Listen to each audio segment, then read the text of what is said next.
Hey, what's up, everybody? It's me, Sven Scharpen here, with a special announcement to make. Mr. President Donald Trump just signed a proclamation for Autistic Awareness Day, which I'm going to now call Autistic Freedom Day, because awareness was created by the eugenicists, while acceptance has been stolen by the woke mind virus. I'll probably still use those, but I'm going to call it Autistic Freedom Day. Why? Because we need more freedom. We don't have enough freedom. We struggle every single day, and I want to say happy Autistic Freedom Day to all of the millions of autistic peers that are struggling every day.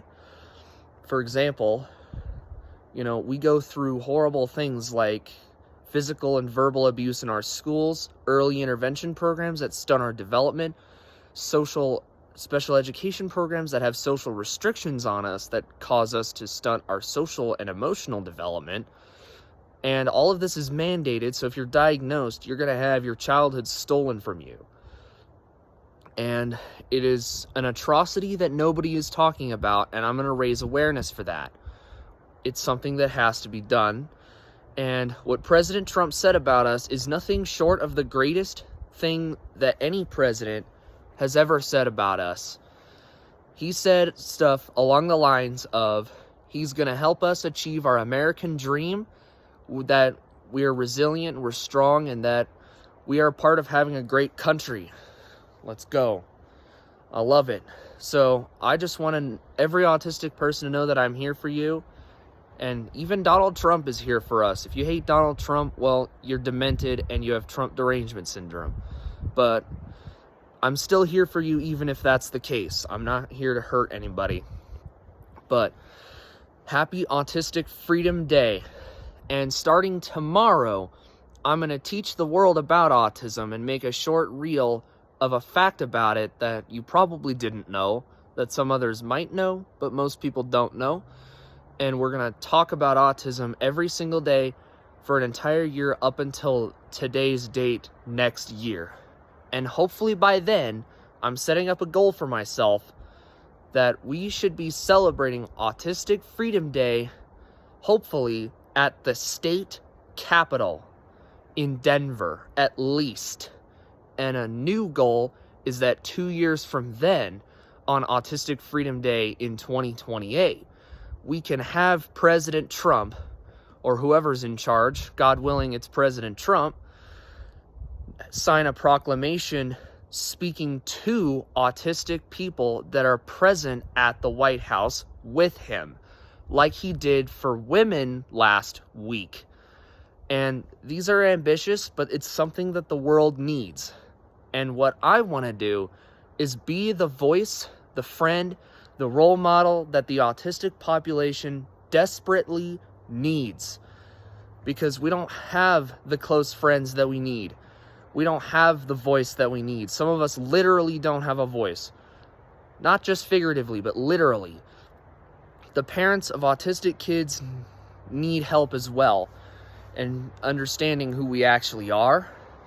And we should raise awareness of the struggles, which is how awareness would be fitting, and acceptance on the real autism, not a fake autism that the fake news and big pharma invented for their own profit. So these are goals that I think Lord God has set up for me, and I will advocate for autistics. In fact, I am supposed to testify this afternoon or this evening, depending how long it takes. And the committee is right now, so I'm on a bit of a time crunch, but I've got some time, I hope, God willing. But I just want every autistic person to know that I'm here for you. I will fight for you. I will be your voice. I will be your friend. And I will make sure that we have a movement akin to that of detransitioners, some of which I've grown to know very well. Like Chloe Cole, I just met up with her a few days ago. And Laura Becker, I had a hour-long consultation with her in February, the day before my birthday. And every other autistic person should be appreciated and accepted and loved just the way God made them. And I want you to know that I'm want to found a organization, an international organization for autistic people worldwide, because we struggle in every country, and every country takes our rights away just from being diagnosed and based on lies about us that were invented by big frickin' pharma.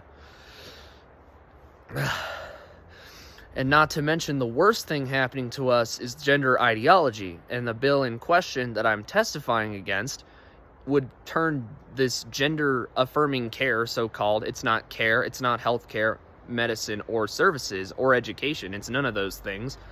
It's nothing short of the greatest act of abuse in the history of autism, makes all the other acts of abuse look very generous by comparison. And this is what we're going to have to go after first. And I want to work together with detransitioners in order to kickstart a movement that'll be nothing short of the greatest civil rights movement in world history.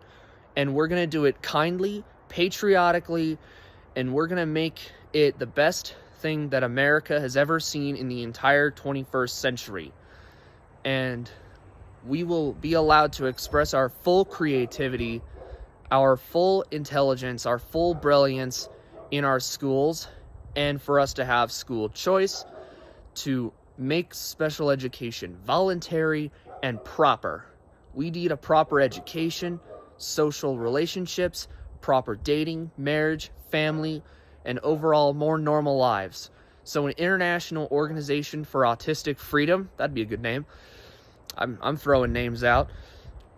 But also Turning Point USA branch nationwide for autistics, as well as getting involved with Do No Harm, Young Americans for Freedom, what else? GenSpect, and many, many more.